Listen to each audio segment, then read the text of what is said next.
नाजरीन, इस किस्त के आगाज में हम बॉल्डविन को अपनी बहन के साथ बाजार में देखते हैं। एक शख्स को देखकर बॉल्डविन सबेला को बताता है कि वो शख्स गंदम के सौदे के वक्त वहां मौजूद था और दूसरी जानिब यारो की काहिरा की तरफ जाने की भरपूर तैयारी कर रहा होता है। बहादुर उसे हुक्मनामे का इंतजार करने को कहता है, मगर वो अब पीछे हटने पर आमादा नहीं होता। इधर सलाहुद्दीन काजी फाजिल के साथ मौजूद होते हैं कि अरफा यारुकी की फौज के साथ आने की खबर देता है। सलाहुद्दीन ये सुनकर अपने साथियों समेत इसके रास्ते में जा खड़े होते हैं। सलाहुद्दीन उसे हुक्मनामा मिलने तक इंतजार करने का हुक्म देते हैं, मगर वो उनके खिलाफ तलवार खींच लेता है। कामिल ये सब फसादात देख रहा होता है। दूसरी जानिब मौदूद काफिले के साथ काहिरा की तरफ रवां दवां होता है कि कुछ नकाब पोश उन पर हमला कर देते हैं। जौहर ये सब छप कर देख रहा होता है। मौदूद बायबूरा को खबरनामे की हिफाजत का कहकर उन पर टूट पड़ता है। एक मंजर में दिखाया जाता है कि जौहर को ये हमला करने का हुक्म देने वाला खलीफा होता है ताकि हुक्मनामा मिस्र न पहुंच सके।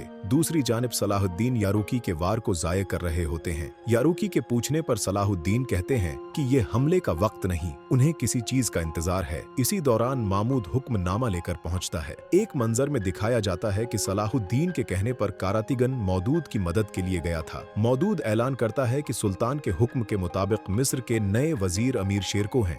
ये सुनकर यारोकी और उसके सिपाही तलवारें पसपा करते हैं और हुक्म पर लब्बैक कहते हैं।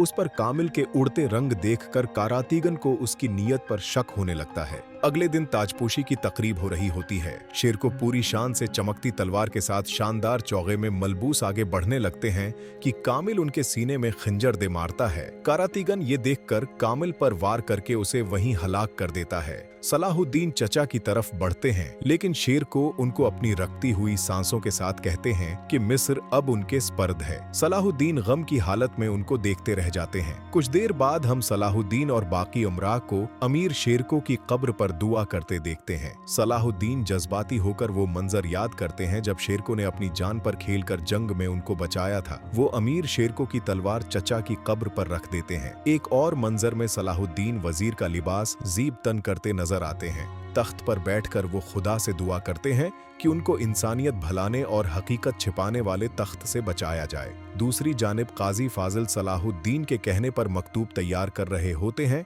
जिसे कासिदों के हाथ मुख्तलिफ समतों में भेज देते हैं। इस पर लिखा होता है कि इस्लाम के बोलबाले के लिए सलाहुद्दीन अपनी आखिरी सांस तक अनथिक मेहनत करेंगे।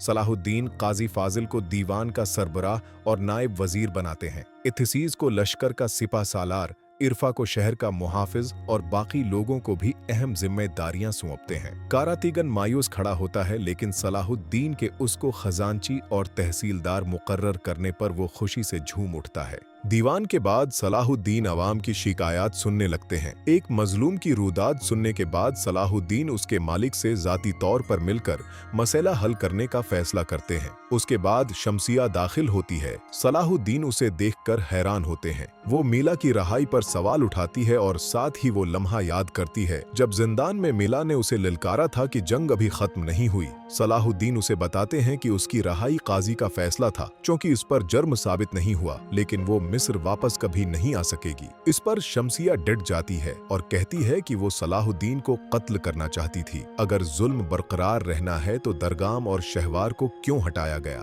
सलाहुद्दीन का मुवाजना इन दो शैतानों से करने पर सलाहुद्दीन भी भड़क उठते हैं। इधर नूरुद्दीन को ये खबर मिलती है कि केरक के रास्ते में गुजरने वाले मुसलमानों पर हमला किया गया है। नूरुद्दीन फौरन सलाहुद्दीन को पैगाम भेजते हैं कि मीला को शाम भेजा जाए ताकि इस पर मुकदमा चलाया जा सके, और साथ ही वो कीरक को अपना अगला हदफ करार देते हैं।